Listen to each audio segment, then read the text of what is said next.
So you have watched my two-factor authentication videos. You know you want to strengthen your online security by purchasing a hardware key or two. So how do you know which one that you should buy? Well, this is a very common question, and there is no one-size-fits-all answer. So instead, I will ask you questions to help you find the best one for you. If you are wondering what is a hardware key or why I recommend them for your most critical accounts online, check out my previous videos on the topic.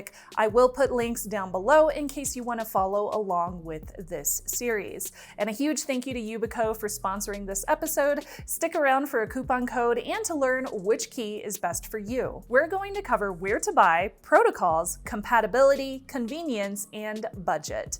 So the first thing that I want to cover is where should you be buying these things from? You don't want to buy some shady knockoff that doesn't offer proper protection or is from a vendor that you may not be able to trust. I only buy hardware keys for two-factor authentication from reputable vendors. Now, I recommend buying from vendors who are a part of the FIDO Alliance. This is an open industry association with a focused mission, authentication standards to help reduce the world's over-reliance on passwords. Now, the FIDO Alliance says they promote the development of, use of, and compliance with standards for authentication and device attestation. Companies who support hardware keys and companies who make hardware keys are both a part of this consortium or this alliance. And that gives us a very quick way of researching who makes reputable hardware keys. I recommend highly going with YubiKey. I've purchased their keys for years because they have the biggest option pool in regards to types of keys and pricing. That leads me to protocols to whittle down this list even further. Now, you will find that hardware keys support a variety of protocols or security functions. Since not all websites are on board with the most up-to-date security standards, many hardware keys include legacy standards to give you more compatibility. Since hardware keys let you register them on multiple online accounts for 2FA, that means you can use one key for a bunch of different websites, even if they use different standards. So take, for example, LastPass. Yeah, I know. Hopefully you have switched from them, but they're a good example. LastPass supports hardware keys, but they only support hardware keys with a standard called OTP, or one-time passcodes. On the other hand, Google supports FIDO2 and U2F, which are newer and more secure standards to protect your Google account across websites like Google and Gmail, while also protecting your Google Chrome account or your Google Cloud for backups. So that means if you buy a hardware key that has OTP support, FIDO2, and U2F listed as security functions, you only need that one key to protect both LastPass and Google. So now you may be wondering what websites are compatible. Well, there are two ways to figure that part out. There's the easy way and the longer way. The easy way is just to go over to YubiKey's website and use their Works with YubiKey catalog. I've put a link directly down below. The other way is to check each website that you are logging into to see if they have some kind of 2FA with a hardware key setting that you can enable, and hopefully they will tell you what security standards they are using. You will find that a lot of banks and other popular sites don't support hardware keys, which is extremely disappointing. Why is it 2023 and banks still don't support hardware keys? What is that? There's something wrong here. But that does not mean that you should disregard them if some of your accounts do not support it. Take email, for example, since so many websites allow you to change your password by sending you an email. You click forgot password and then you type in your email address, and then you go to your inbox and you click the link to reset your password, or you copy a little code, and then you get access to your account again and you can change your password.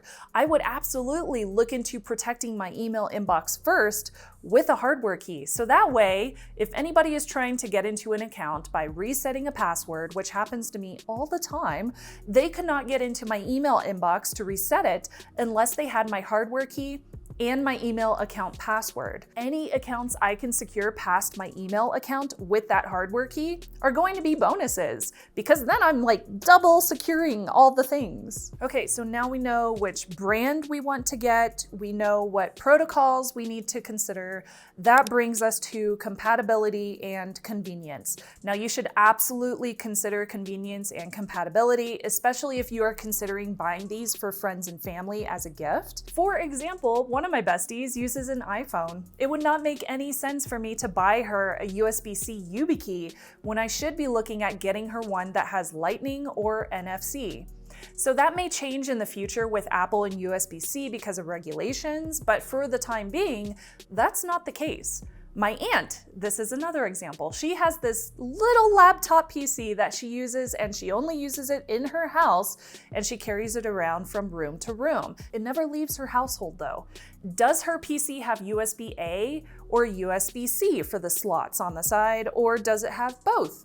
Since she moves her laptop around and it has a USB-A slot, she might prefer a very small key that she can just leave in the laptop. Since the laptop never leaves her house, I would be comfortable giving her the convenience of a small form factor key that she can just leave in her laptop 24/7, since it never leaves the security of her home. I use an Android phone, and I also have Windows and Linux PCs and laptops, and all of my devices have USB-C. So I would go with one that has USB-C. Since I am often traveling and I'm on the go, I prefer having one that also has a little key ring hole in it so I can just stick it on my key ring.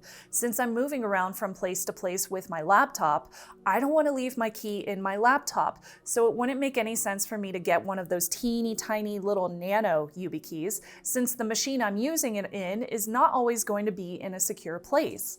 In that case, I would go with one that has a key ring, a USB-C, and possibly NFC too, just for the compatibility with Android. Now, anybody could argue, well, what if the thing gets stolen? I've already answered that in one of my previous videos, so please watch that before commenting that comment. I've seen that comment so many times, and I already answered that question in my myth video about YubiKeys. The chances that somebody would steal my laptop and my keys, like both of them, is very low. The chances that I would lose both of those items at the same time is going to be low. So separating the two items and storing them in two different places, that is going to lower the risk of losing access to my accounts or somebody else gaining access to them. Okay, now we're going to cover budget. How much are you willing and able to spend on a hardware key? Since I always recommend buying two keys, the reason being is so you have a backup key to access your accounts in the event that something happens to the first one. That way you can still log in and revoke the original key and replace it with a new one. You can look at the price and double it, or consider buying two different form factors if you want a backup key that will work with different devices. That's what I do, since one of my studio cameras happens to be an iPhone. Yeah, I know that's weird, but I'm a content creator. I have an iPhone. It's strictly used as a camera and for FaceTime these days.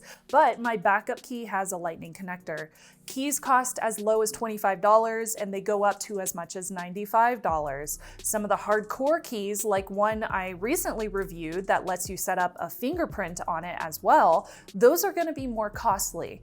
But you can get a basic key for the same cost as a few Starbucks drinks, especially Frappuccinos, or a few gallons of gas, especially in 2023, or however you want to compare the cost. It doesn't matter to me.